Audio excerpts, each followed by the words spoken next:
So we're studying fascicles of Dogen Zenji, and the one that came up next for me to speak about seems to be the shortest one in the book, but it's very rich. So let's hear some of it. The fascicle is called Buddha Ancestors.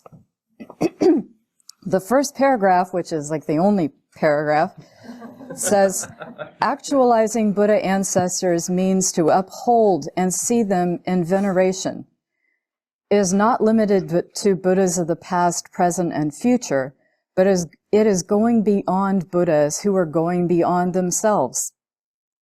It is taking up those who have maintained the face and eye of Buddha ancestors, formally bowing and encountering them. They have manifested the power of the Buddha ancestors, dwelt in it, and actualized it in the body. In this, I hear Dogen talking about how we honor ancestors. It is the taking up of those who maintain the eye and the face of the Buddha ancestors. By this, I think he means by the face, it's the forms that we perceive when we are encountering the Buddha in a person. And by the eye, it's the perception, the wisdom of a person who is manifesting this Buddha ancestor energy. It's taking up those that manifest the power of Buddha ancestors, dwelling in it and actualizing it in their bodies. We actualize Buddha ancestors by taking them on in the sense of gathering themselves to us and gathering themselves to us in how we think and how we act, and by taking on others who are doing the same thing, manifesting the power, the Dharma of Buddha ancestors. So looking around here in the temple, in this space, everything that is here and everything we do is intentionally honoring the Buddha ancestors. These are the people that mastered how to live and dedicated their lives to sharing with us how to relieve the suffering of the world and following in the Buddha's footsteps and relieving the suffering of the world. So that was their vow. And those are the Buddha ancestors. And in the Zendo, the activity of their lives and their Zendos, no matter how far back in time, comes down to us, person to person, in everything that we are doing. So we have the opportunity, at least, to embody and to realize an action, behavior, which we often call a form, that was important to the life of someone who mastered living. Some forms we can trace back to an individual ancestor. Our ancestor Bodhidharma, who brought Zen Buddhism from India to China, sat in a cave facing the wall with his eyes open. And so now, 15 centuries later, when we meditate in this temple here, we face the wall and we attempt to do our meditation, our zazen, with our eyes open in honor of this great teacher, Bodhidharma. And another example of knowing who the ancestor who brought us the forms that we practice today is, we have papers to shuffle. Our ancestor Dogen Zenji, who I just mentioned, if you ever see, or if you've seen today, a person put on a fabric envelope on their head and hold their hands in gasho like this, this is what is happening. He wrote, "Once when I was in Song, China, practicing on a long sitting platform, I observed the monks around me. At the beginning of zazen in the morning, they would hold up their kashayas, their robes, place them on their heads, and chant a verse quietly with their palms together. Great robe of liberation, field far beyond form and emptiness, wearing the Tathagata's teaching, awakening all beings, or saving all beings, we say in this temple. He says, "This was the first time I had seen the Kashaya held up in this way, and I rejoiced, tears wetting the collar of my robe. Although I had read this verse of veneration for the Kashaya in the Agama Sutra, I had not known the procedure. Now I saw it with my own eyes. In my joy, I also felt sorry that there had been no master to teach this to me and no good friend to recommend it in Japan." So this form that was so important to him, he's passed on to us, person to person, to this day. Everything that we do here has a story of remembrance and reverence. We take, for example, the sutras, the papers and the cards that are handed to us with both hands out of reverence. You'll see we bow to the altar and we bow to each other. Everything, the cups, the brooms, the cushions, are treated as if they're sacred.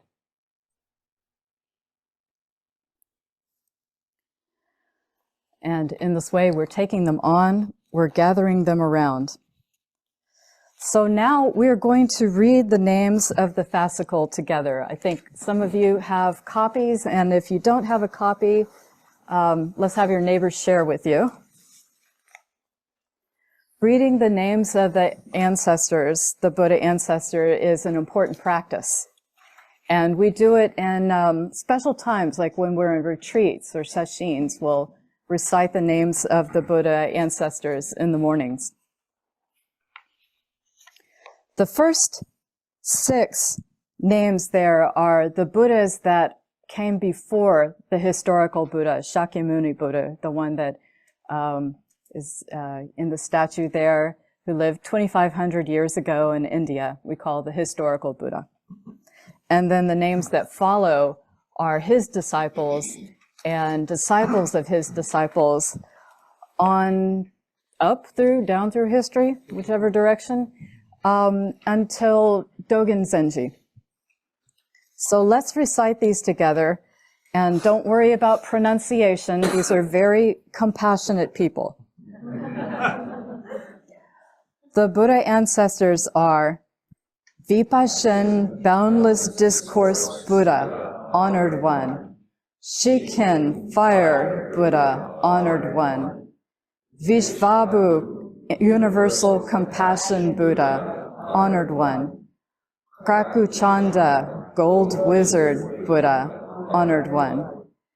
Kanaka Muni, Golden Sage Buddha, Honored One. Kashyapa, Drinking Light Buddha, Honored One.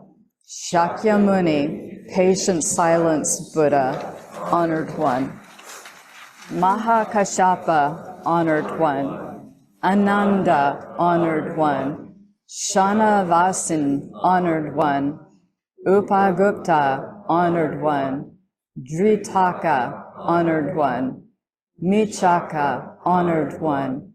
Vasumitra, Honored One. Buddha Nandai, Honored One. Buddha Mitra, Honored One. Parsha, Honored One. Punyayasha, Honored One. Vashagosa, Honored One. Kapimala, Honored One. Nagarjuna, Honored One. Kanadeva, Honored One. Rahulata, Honored One. Sanganandi, Honored One. Gayashata, Honored One. Kumarata, Honored One. Jayata, Honored One. Vasubandhu, Honored One. Manorita, Honored One. Haklinayashas, Honored One. Simha Bhikshu, Honored One. Bhasyasita, Honored One. Punyamitra, Honored One. Pajnatara, Honored One. honored one. Weka, honored one. Xingchan, honored one. Daoxin, honored one. Hongren, honored one. Wei Neng, honored one. Xingshi, honored one. Ji Qian, honored one. Wei Yan, honored one. Tang Shi, honored one. Yang Zhi, honored one. Dao Ying, honored one. Dao Pi, honored one. Wang Xi, honored one. Yuan Guan, honored one. Jing Xuan, honored one. Yi Qing, honored one. Dao Kai, honored one. Zi Chun, honored one. Qing Liao, honored one. Zhang Ke, honored one. Zhejian, honored one. Ru Jing, honored one.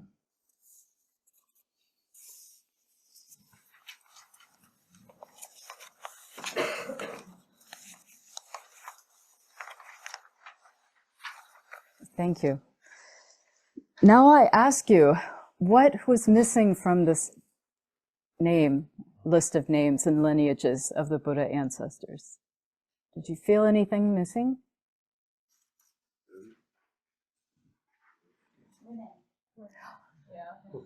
Yes, the names of the women ancestors were not on this list. Of course, there have always been women ancestors, women teachers with deep knowledge of the way of the Buddha. But for a long time, that was not a priority for many people to uphold the lineage of women, and much less interweave the lineage with the men. So a lot of names and a lot of stories have been lost along the way. But now, as of the 20th century, actually, we have the honor roll of women of the Dharma as well. And it starts with Mahapajapati, who was the aunt of the Buddha. And it comes up through the ages with some gaps, in spite of the gaps. And these names we alternate chanting with the men at retreats and special times, as I mentioned. So one day we'll chant the names of the male Buddha ancestors and then the female Buddha ancestors. And I gotta tell you, it never fails to touch me. I always am weeping by the end of the female ancestors. Also, other ancestors who were not included in this list, obviously our own genealogical ancestors. And I remember giving a talk years ago when I was just looking into my genealogy, and somehow I was reciting my list of ancestors on my father's side. And after about 5 generations, I got off track because, you know, you can't believe everything you read on the internet, even Ancestry.com, right? So I went on and on about people who apparently are not my ancestors. But we don't need to revisit that. What I would like to bring forth about our genealogical ancestors are in the same way that we receive from the Buddha ancestors. What is it that we uphold that we have received from our genealogical ancestors, known and unknown? What is it that we revere, we uphold, we are taking on?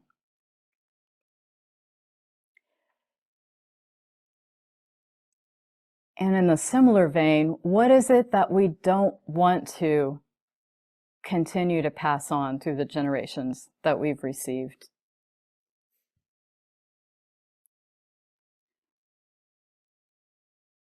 I think that it's a rich area of exploration. We also have another set of ancestors, the names of what I would call our cultural ancestors.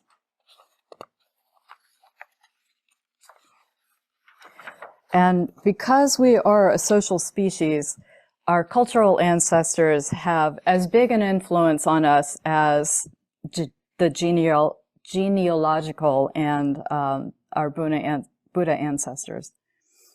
So how do we take them on? How do we gather our cultural ancestors who are pointing the way? If they're in the past, we might read about them in textbooks. And the books, when you read about them, it's better than nothing, right? But it's almost like the analogy of the painted rice cake painted on a menu. It doesn't taste good. It doesn't satisfy. But a painted rice cake could inspire you to start baking, right? So they have their importance. Tomorrow, as we mentioned, is a holiday to honor the life of Dr. Martin Luther King Jr., born January the 15th, 1929.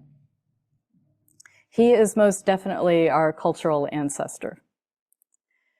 Does anybody get the day off tomorrow? Or taking the day off? Good. Is anybody going to take part in a celebration, whether it's a parade or something else, to acknowledge him? On 90.1, I think they have a tradition of playing his speeches or his letters that are read by celebrities all day. And so even if you're not doing anything else, you can always tune into that. It feels good. We know that Martin Luther King preached and embodied nonviolent resistance in an age of violence. And although they never met, he centered the teachings of Mahatma Gandhi on nonviolence resistance, satyagraha. Mahatma Gandhi was his cultural ancestor and ours. Gandhi, in turn, practiced and embodied nonviolent resistance coming from ages of teachers in India who espoused ahimsa, or non-harming, which includes the Buddha Shakyamuni.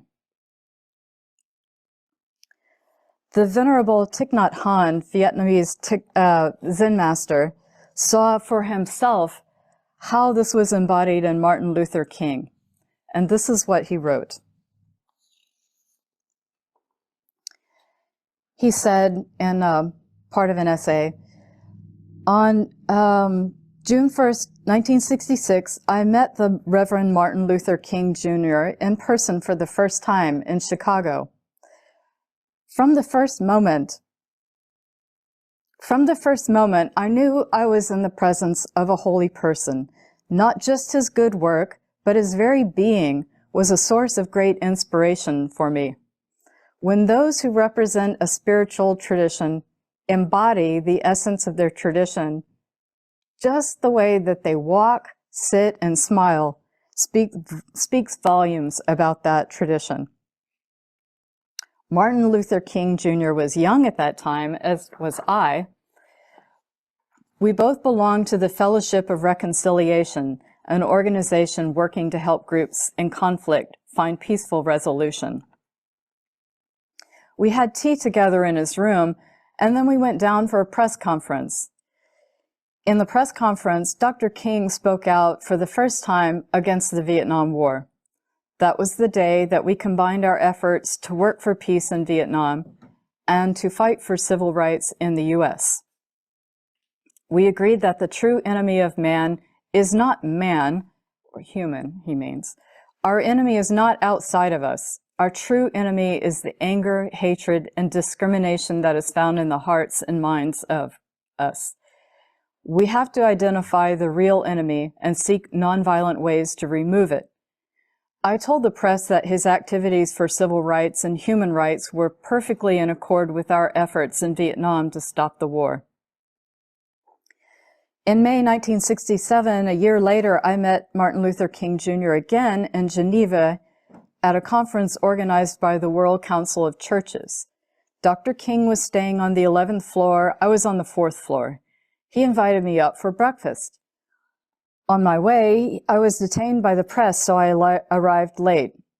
He had kept the breakfast warm for me and had waited for me. I greeted him, "Dr. King, Dr. King."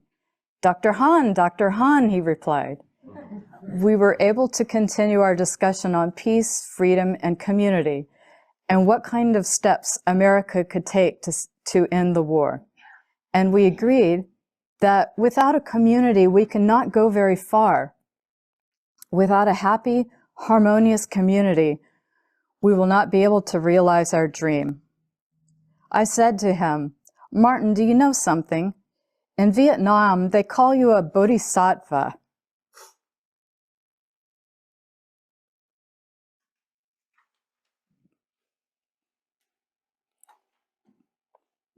I'm having a moment. They call you a bodhisattva, an enlightened being trying to awaken other living beings and help them move towards more compassion and understanding. I'm glad that I had a chance to tell him that, because a few months later he was assassinated in Memphis.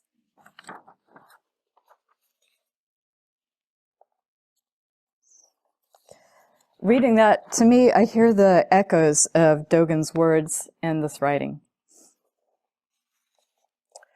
I'd like to honor Martin Luther King and our ancestors with the way that I live. I wonder what I'll do when the forces of greed, hatred, and delusion come to my workplace, mine or my dear one's doors. I've been watching the news, and I ask myself, when the time comes, will I do what he did or she did? What will I say? What will be in my heart? Will I go inert? Will I go berserk? Eventually, I remember, because I'm still in the process of embodying the teachings, the Dharma. I say, oh, right. If your intention is to relieve the suffering in the world, how do you act then? And a flood of Dharma comes to me. Non-harming, my bodhisattva vows, and chiefly remembering the Eightfold Path, right speech, right action, right view, and right intention, foremost of the 8. So I feel a script for this time, preparing in advance, is not going to be as useful, even though clearly in this talk a script is helping me out. But in such times, I will need to rely on an embodied sense of the Dharma in my way of life, and the time is always here. For this insight, I thank countless ancestors, including Dogen Zenji, who I take on and uphold. And for this, I also want to thank my teacher, Galen Roshi, as well. May you all be peaceful, be free, and safe